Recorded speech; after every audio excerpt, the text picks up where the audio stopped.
Personal notice. Danger's my stock and trade. If the job's too tough for you to handle, you got a job for me, George Valentine. Write full details.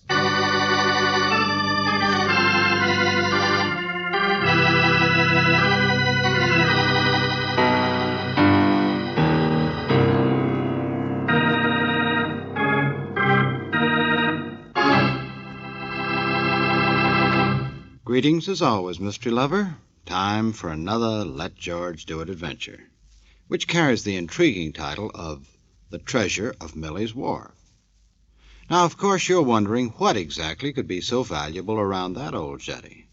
But mark my words, if there's a buck to be made, George Valentine will smell it out, even if he has to tie a sardine to it. Nothing ever happens in Millie's Wharf. At least not since my last husband died, and that was years ago. Nobody of any importance lives here anymore, but here we are, situated on the historical old bay of islands. Yesterday, when I was gone picking blueberries, my parrot, whose name is Cupid, and who steals things and whose wings ain't clipped so he can fly, stole something. I don't know where he got it or how, but it's a map. Here in this place where the Spanish ships used to come. And on the map is a mark. But why would anyone put a mark at a place underwater? Yes, out behind one of the islands where it's easy 2 fathoms. On this map, there are arrows and directions and a great big red X. Shut up! Oh, a map, Mr. Valentine, and something underwater, and an X to mark the spot.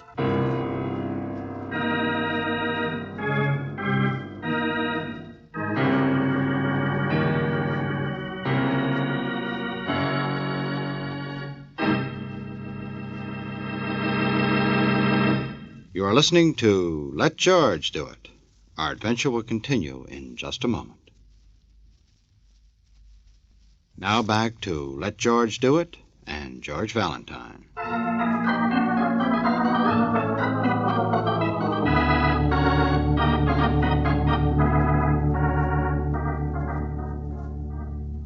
Well, but it's only a torn piece of notebook paper, the kind you buy in a 5 and 10. I know. And the red is just pencil, just ordinary pencil. I know.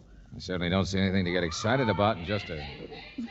Mr. Valentine, why should anyone draw such a map? Well, to locate a shoal, maybe. You said it was shallow out there. 20 or 30 feet, but no. Maybe somebody wanted to remember a place to anchor. Hasn't been a ship in the bay bigger than a snipe since my second husband went to the bottom in a lumber scow. Exciting, ain't it? Yeah. Now, look, Millie, so your bird wanders around the wharf picking things up, so he gets a piece of paper with scratches and arrows. Azimuth readings, compass bearings, so whoever drew it could find the place marked X again. Oh, that's the way it looks, but... Now, Mr. Valentine, tell me, why would anyone draw such a map, huh? So maybe somebody was out fishing and lost his wristwatch and wanted to mark the place, that's all. Just because there's a lot of legends about this bay. There are ships sunk here, lots of ships. Miss Brooks, now, when Henry Morgan sacked the city of Panama in the year 1600-something, there were Spanish ships that fled to the north, and lots of them big galleons was just simply loaded down to the gunnels with... Hey, Millie, look, I've heard how the suckers used to come flocking to this place looking for buried treasure. And so did you, didn't you? The minute I wrote the letter, just 'cause I need the help of a red-blooded man who... I came here to tell you not to spend time and money trying to get in on whatever somebody else has already found. There now. You said it yourself. Somebody's found something. That's what the X is. Somebody's found something and marked the place so they could come back. But we're going to beat them to it, you and me, Mr. Valentine. What? It's finders keepers, ain't it? So here's what you do. Now, there's a long drink of water, owns a little store and hotel down the road. Now, his name's Uriah Jenks, and he's about as wide awake as a barnacle. But he owns a little rowboat, you see? Only one around here, and he never uses it. But you're going to borrow that boat, and we're just going to... Wait a minute. Slow down, Millie. Huh? You mean you expect me to row all the way out just to take a look at that place marked X on the silly piece of paper? Oh, you'll row fast, 'cause now I'll show the bird, the parrot. Come on in here. You what? Been bandaged and put in a cage ever since I come home and found him last night. Oh, yes, I had to. My poor little Cupid who stole the map. Only look at him, Mr. Valentine, at his wing.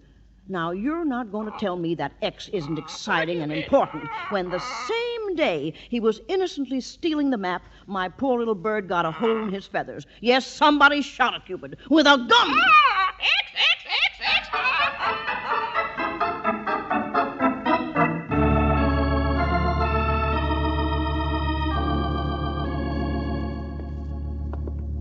How about leaks, Mr. Valentine? But it's been used lately, Mr. Jenks. I noticed. Leaks like a sieve. Man practically drowned. What man? When was this? Man who used it, naturally. Wouldn't be anybody else. All right, but will you tell Now, me? my advice to you is to stay away from that Millie woman. Her and that nuisance bird. Good advice for any man. But, Mr. Jenks, we want to know who it was. Man, that's all. Man who... Oh, go on. Let's hear some more. Just rented it for the day. Come in the night before. But where did he take the boat? I mean, George, he might have been the one who went out and He drew bought that map. some red pencils. I know that much. Uh-huh. That's him, all right. Now, look, what's his name? Come in night before. Yes, sir. Windy night it was. I remember that. Just a man. Short he was. Stocky. Just sort of there he was at the door. Middle of the night. But didn't you ask him anything about Spent himself? the next day out in the boat. That's all I know. Oh, brother. First it's a parent with a map, and now it's a mysterious stranger in the middle of the night. Leave well enough alone, I say. What's mysterious? The man's name was Laver, Dr. Laver. You know how I found that out? He signed my register. See? Emil Laver. And you know where he is now? On his way to catch a bus out of town. Why should you interfere? Nothing to get excited about. Forget him. Forget the whole thing.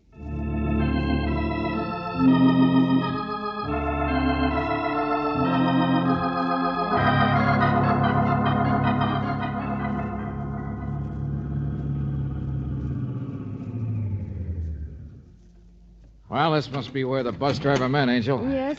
There's the water tower over there. Where he dropped Laver off, 12 miles from town. Only there's nothing out here, George. Just sand dunes. This part of the shore is closer to the little islands, though. Sure. Look, here's the tracks where the bus stopped. And the tracks of a man, George. Huh? Dr. Laver. Come on, they cut across the sand. Well, at least he doesn't have a wooden leg, does he? But I bet he has a patch over his eye or a Brooksy, there's a bandana. perfectly logical explanation for all this Robert Louis Stevenson stuff. That's why I want to find Laver before I go galloping out after an ex. What is it?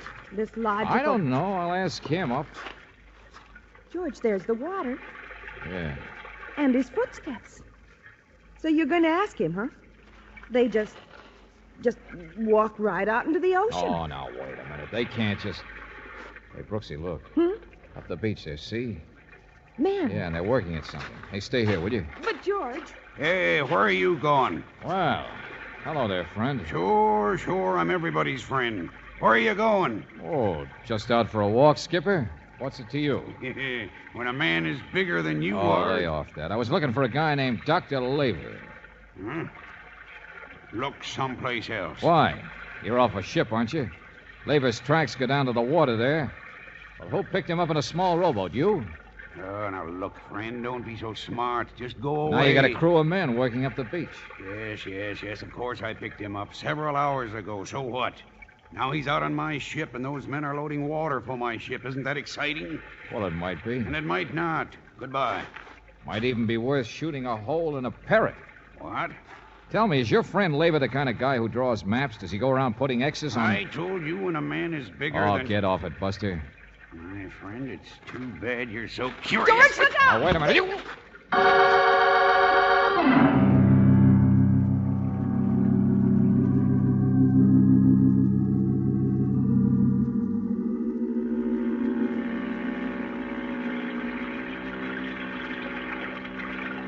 But they just went off and left you, George.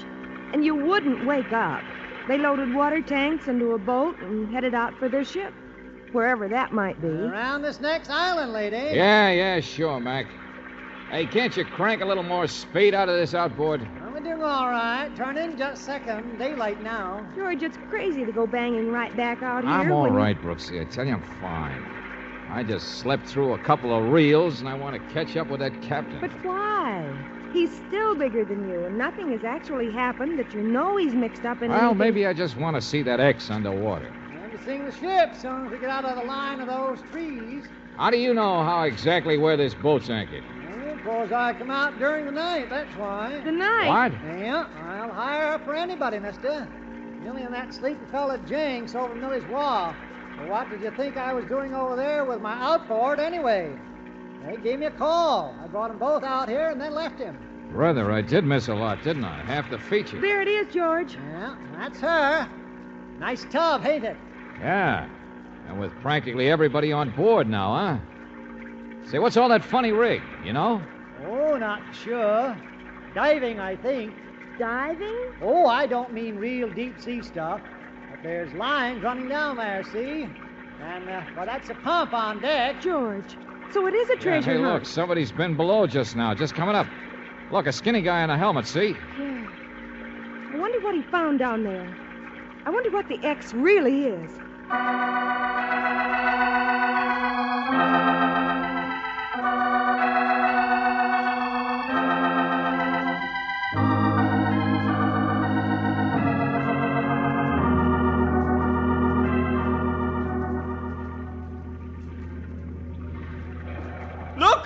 Look, I found it. It's there.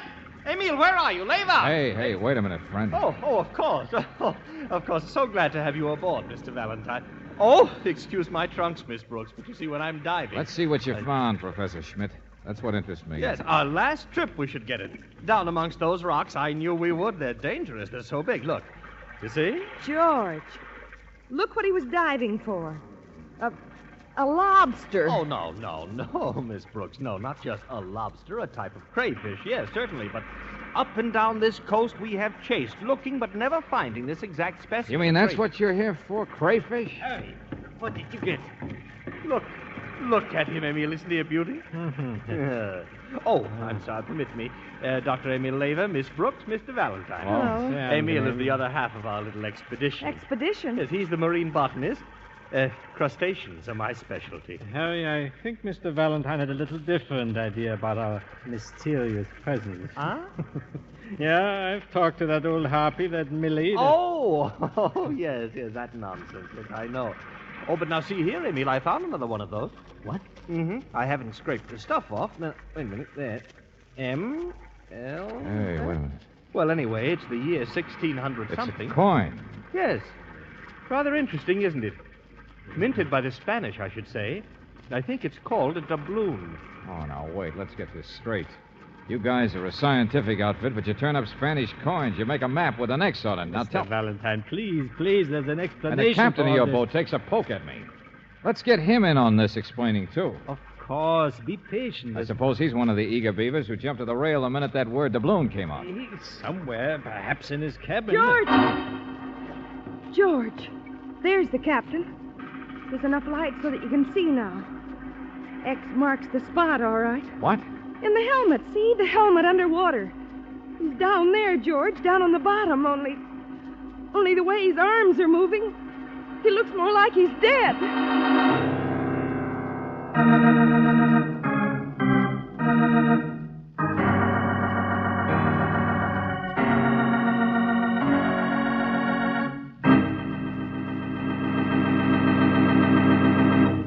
You are listening to Let George Do It. Our adventure will continue in just a moment.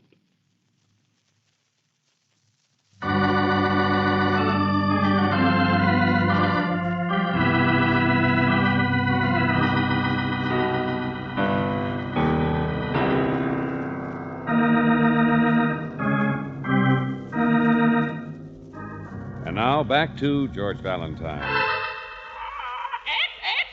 You go to the town of Millie's Wharf. You meet a parrot that someone shot at. You meet a woman who is all excited over the idea of Spanish treasure and sunken galleons.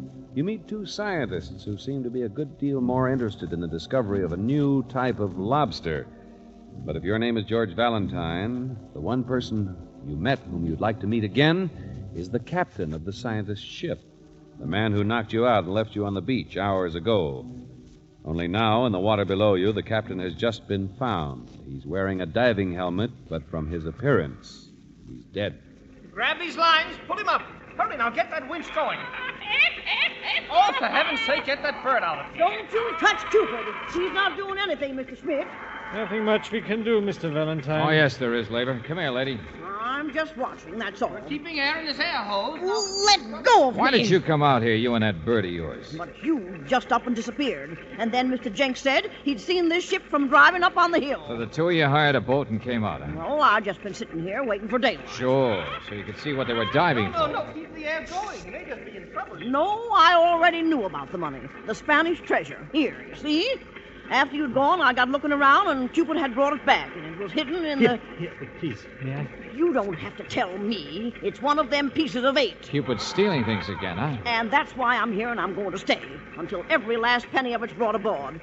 I'll have you know my third husband owned a lot of property around this bay, and if I haven't got some legal rights to own a ship, then I might as well... Join the gold rush, then. Hold hands with your friend Jenks. With what? That spineless, sleepy-headed... Oh, Skipper, will you? Any luck, Schmidt? Well, the winch won't pull his line up, Mr. Valentine. The current seems to have snagged one of those lines. Yeah, you could swing the boat around, Professor. Might be able to get a better pull from the other side. Let's try it, Harry. Oh, try anything. Only step on it, will you? Get that guy up.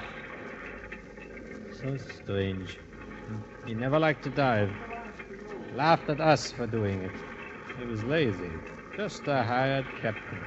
When we could pay him. He wasn't so lazy when he hit me. He'd already heard about that first doubloon, hadn't he? I guess so. Professor Schmidt found it last evening. We joked about it. Meant nothing to us. Curiosity. But it would drive a guy like the captain crazy. Look, didn't anybody know he was down there? That's so early before dawn. He was eager, I guess. The pumps are automatic. You just take a helmet and go over the side. Why did you draw that map, Dr. Laver? What? You did draw that map, didn't you? Oh, that. Of course. I draw them all, 50 or 60 this summer. Here, I could show you. Never mind. Just show it. Oh, well, sometimes I go ahead of the others. Sort of reconnaissance. From our last place up the coast, I came down to this Millie's Wharf. I hired a boat. I found this place. It looked good. That map had nothing to do with, well... Were these coins that drifted into the same place, huh? Well, there's no ship sunk there. I know that. But, yes, things drift on the floor of the sea, perhaps. Boat's all the way around now, sir. Those lines are foul. That's why we can't pull him up. Hold it, Dr. Laver. Down on those rocks. You see them? I've had that same trouble Now, myself. what's the matter, Professor? Well, I'm going down now myself. His ropes are all tangled. No, you were just down, Harry. I'll take a helmet. Well, there are 2 of them. That's right. You sit still, Professor Schmidt. Come on, Laver. I'll help you get the captain. Well, it's easy enough, but if you're not experienced... Come on, let's do a little diving.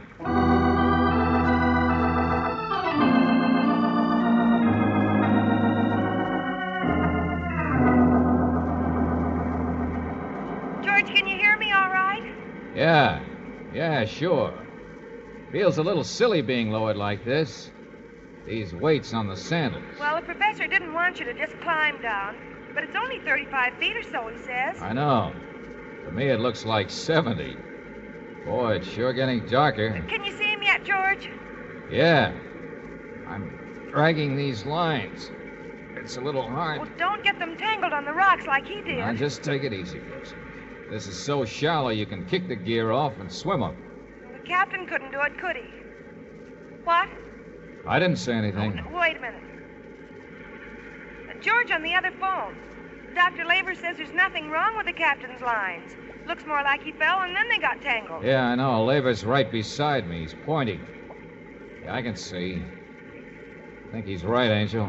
George, are you there already? George? Captain's dead, all right, Brooksy. Oh. I don't know what could have gone wrong. The air's still pumping into his helmet, but it's all crooked. Water got in, too. You mean he drowned? Yeah, I guess so. Nothing else wrong with him, though. Looks more like he fell, and that knocked his helmet cockeyed. Only I don't know how a man could fall underwater. It's all slow motion.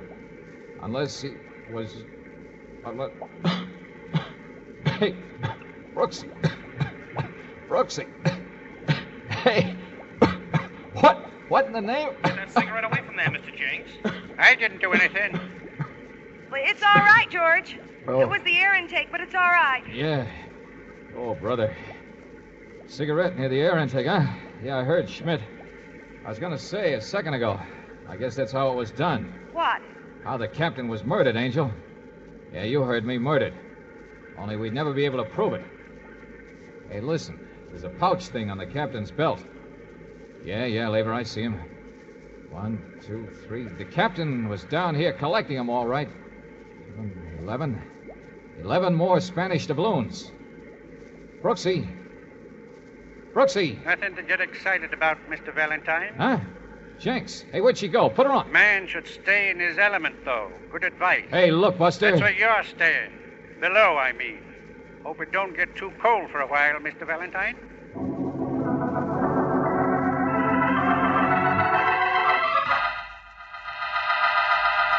Put that gun down. Put it down, I For said. heaven's sake, Mr. Jenks. Never mind, Professor. It won't go off. Uriah Jenks, I'm warning you. Won't go off unless you open your mouth, Millie. Close it. You worm-turning chiseler. You've got no more right to the treasure. Millie, I warned you. Any more of your chatter, and you'll have powder burns like that pesky bird of yours did.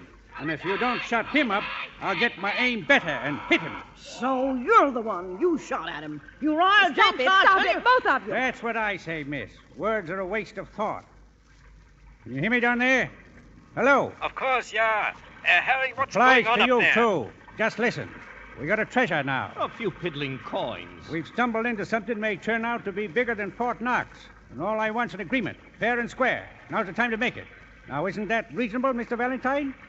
Well, George? Valentine. Here, give me that phone. Valentine.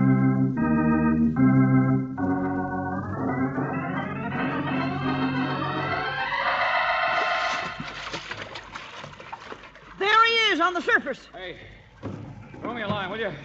Hurry up. No, here, I've got you. There. What happened? Oh, you got out of your helmet. Yeah. Thanks. Yeah, it's like being thrown out of a jack-in-a-box, Angel. No, I'm okay. Well, hello, everybody. Oh, George, this crazy Mr. Jenks. He shot Cupid, Mr. Valentine. He admitted it. All right. He's got a gun. Leave him alone. George. Sure. Just hold it steady, friend. That's all. You know, I kind of like you, Jenks. You give me ideas. Well, if that ain't... So you shot at the bird, huh? nothing to be ashamed of in that. Pest stole that coin and the map from the rowboat the other day. Seen him do it. You got the fever bad, haven't you? Mr. Valentine, Laver is still down there. Yeah, he's all right. On the phone, isn't he? Professor, how'd you guys get along with the captain? Somebody said you didn't pay him very often or something. Oh, no. He, well, we did owe him money. He was trying to get possession of the boat, but really I met the guy, not very pleasant, I can imagine. Here, let me have that phone. Well, it doesn't have anything to do That's with... not your idea, is it, Laver? Laver, can you hear me? Of course. I will come back up to deck. A helmet, couple of lines, and a phone. Be almost impossible for an able-bodied man to get in trouble down there. And he could always get out the way I did. Unless his lines were really tangled, which the captain's weren't. Let me have that cigarette. George, you said the If air you're intake... smoking, it's easy to make a man cough down there. Like this.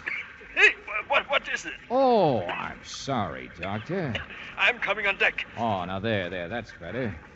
But a cigarette isn't enough to kill a man, even if he choked and had trouble with his helmet. You have to stand up in one of those helmets, though, don't you? To really keep the water out. I'm coming up. You're not coming up. Not even the way I did.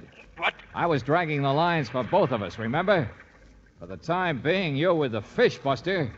I tied your lines. You're crazy. I want to try a lot of things in front of this air intake. Maybe I can tell by the way you act what you used on the captain. Was it formaldehyde? Gasoline? Ether? Valentine, what do you think you're That's how trying... you killed him, wasn't it? How you made him pass out down there so he'd fall and drown? Fairly shiny coins, too, aren't they? Where'd you get them? A museum? What are you talking Well, about? a man couldn't dive down that deep from a rowboat and get a coin, could he? So where did the parrot steal that coin of his along with the map?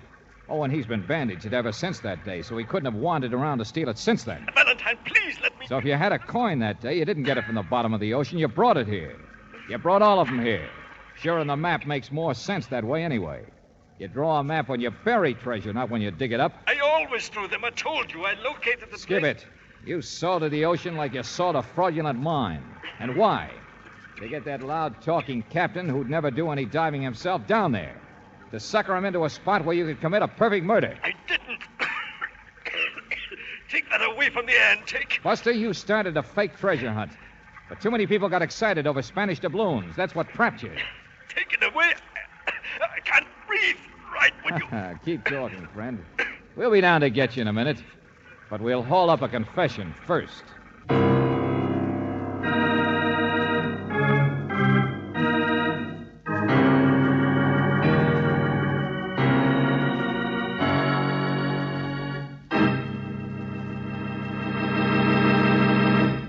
back to the conclusion of our Let George Do It adventure in just a moment.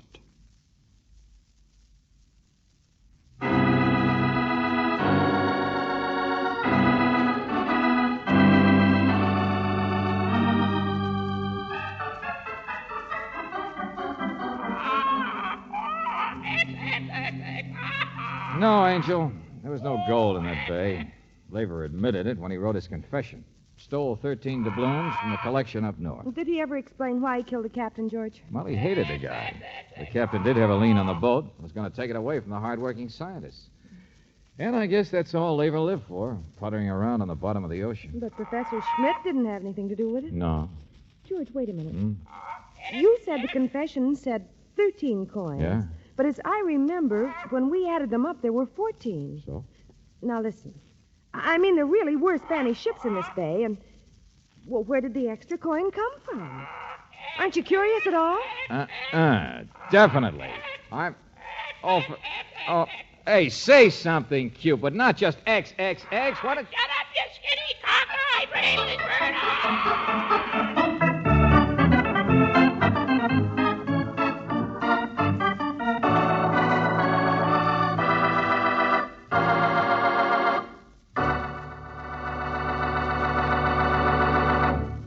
You have just heard The Treasure of Millie's Wharf, another Let George Do It adventure. Robert Bailey was starred as George Valentine, with Virginia Gregg as Brooksy. David Victor and Jackson Gillis wrote the story, with music by Eddie Dunstetter. Now this is yours truly inviting you to another visit with Valentine, when you will again hear what happens when you let George do it.